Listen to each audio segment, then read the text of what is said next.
Regarde cette vidéo jusqu'à la fin si tu n'as pas envie de perdre tes crypto-monnaies. Dans ma précédente vidéo, je parlais en réalité de la différence entre les plateformes centralisées et les plateformes décentralisées. Et dans les commentaires, plusieurs personnes m'ont demandé de pouvoir faire une vidéo où je parle en réalité des risques qui sont liés bien évidemment à l'utilisation de ces différentes plateformes-là. Donc c'est ce que je vais développer dans cette vidéo. Mais avant de commencer, si c'est la première fois que tu me découvres, je me nomme Boari Mohamed, spécialiste en blockchain et crypto depuis plus de 6 ans déjà. Et au quotidien, j'essaie de partager mon expérience dans le but d'éduquer, de vulgariser le domaine de la crypto pour favoriser une adoption massive en Afrique francophone. Donc si ce n'est pas encore fait, abonne-toi rapidement, active la cloche de notification, mais surtout, reste à la fin de la vidéo. Comme je le disais en début de vidéo, si tu ne veux pas perdre tes cryptos, il est impératif pour toi de comprendre les différents éléments que je vais expliquer tout à l'heure. On a les types de portefeuilles dans l'univers des crypto-monnaies, on a les SEC et les DEX, plateformes centralisées et les plateformes décentralisées. Si tu n'as pas encore vu ma vidéo dessus, je te recommande de pouvoir aller suivre cette vidéo-là. C'est très important pour toi. Et aujourd'hui, je vais te parler des risques liés à chaque type. Les SEC, qui sont les Centralized Exchange, les plateformes centralisées généralement, style Binance, Coinbase, KuCoin, etc.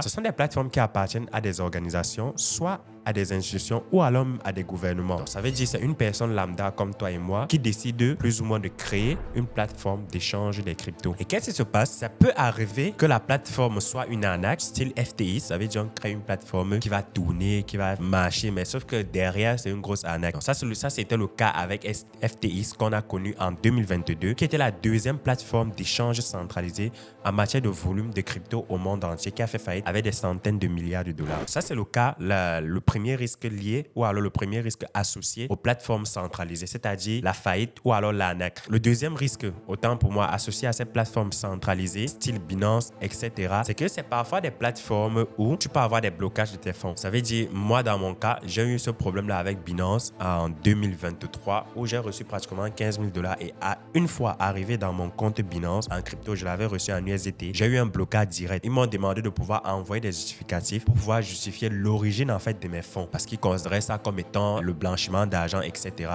Ce qui est tout à fait normal. Donc, j'ai fourni des documents et pratiquement 2 semaines à 3 semaines plus tard, ils ont débloqué mon compte et j'ai pu avoir accès à mes fonds. Donc, ça, c'est également le deuxième risque ou alors même le deuxième inconvénient que tu peux avoir sur des plateformes centralisées parce qu'on peut geler tes avoirs, on peut geler ton compte et on peut même te bloquer, on peut même te refuser même le retrait de tes liquidités. Ça veut dire que tu peux gagner bien, mais une fois que tu veux retirer ta liquidité sur la plateforme, ces plateformes-là te refusent de pouvoir retirer ta liquidité. Ça, c'était les inconvénients qu'on a potentiellement avec les plateformes centralisées. Et on va passer aux inconvénients qu'on a sur les plateformes décentralisées. Les plateformes décentralisées, c'est-à-dire les portefeuilles décentralisés style MetaMask, Trust Wallet, que la plupart des gens utilisent, c'est quoi? C'est que parfois, ces plateformes sont parfois assujetties à des bugs. Donc, tu vas avoir des bugs qui vont y arriver sur les smart contracts. Des bugs, c'est quoi? Pour ceux qui ne sont pas familiers avec le jargon informatique, ce n'est qu'un simple dysfonctionnement de l'algorithme ou alors même de la plateforme.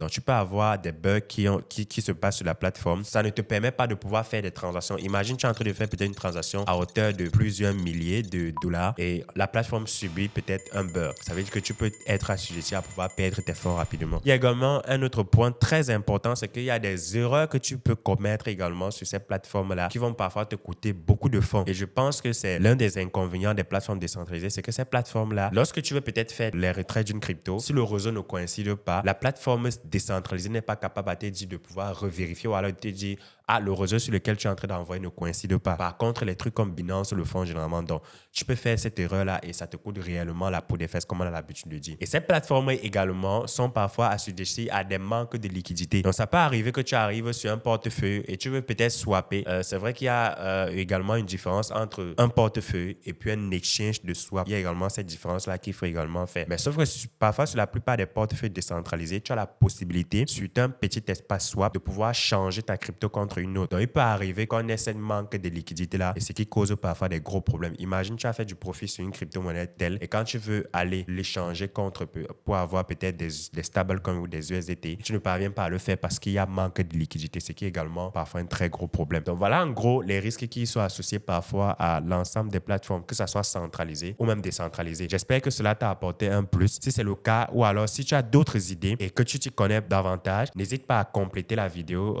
dans les commentaires. Cela va peut-être aider d'autres personnes. Je vais faire l'effort de remonter les commentaires les plus pertinents dans le but d'aider d'autres personnes à pouvoir mieux s'éduquer, à pouvoir mieux s'informer de l'écosystème. N'oublie pas de partager la vidéo à tes amis, à tes frères et surtout à d'autres personnes qui sont dans l'écosystème comme toi. Et on se retrouve à très bientôt pour une nouvelle chronique. Ciao!